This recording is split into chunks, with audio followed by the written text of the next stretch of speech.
শ্রদ্ধা ভালোবাসায় প্রখ্যাত স্থপতি ও বাংলাদেশে স্থাপত্য শিক্ষার দিকপাল অধ্যাপক মীর মোবাশ্বের আলীকে স্মরণ করলেন সহকর্মী, বন্ধু, ছাত্রছাত্রী ও পরিবারের সদস্যরা।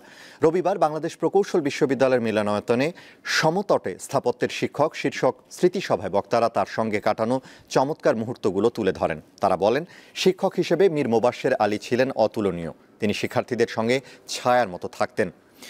স্থাপত্য শিক্ষায় তার অবদান চিরস্মরণীয়। এই প্রখ্যাত স্থপতি ছিলেন নিরহংকারী ও বন্ধুসুলভ। মীর মোবাশ্বের আলীকে সারা জীবন তার ছাত্রছাত্রী ও সহকর্মীরা ধারণ করবেন।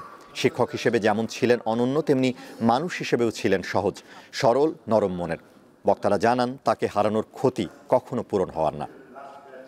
আমার কখনো মনে হয়নি যে উনি আমার বাবা ছাড়া কিছু, তার থেকে বেশি যে মানুষের বন্ধু যদি কেউ হয়ে থাকে, মানে দে আর দ্য বেস্ট লিসনার। আজকে যখন উনি নেই, তখন মনে হচ্ছে যে আসলেই ইটস এ বিগ লস। কোনো মিটিং বা একাডেমিক কাউন্সিলের পর যখনই আমি স্যারকে দেখেছি, খুব প্রাণবন্ত রূপে, খুব অ্যাক্টিভলি পার্টিসিপেট করতে, তো এটা আমার কাছে মনে হয় ওনার কাছ থেকে শিক্ষণীয় অনেক কিছুই ছিল। 1958-তে আমরা মোবাশ্বের এবং আমরা একই দিনে প্রথম এই প্রতিষ্ঠানে আমরা আসি।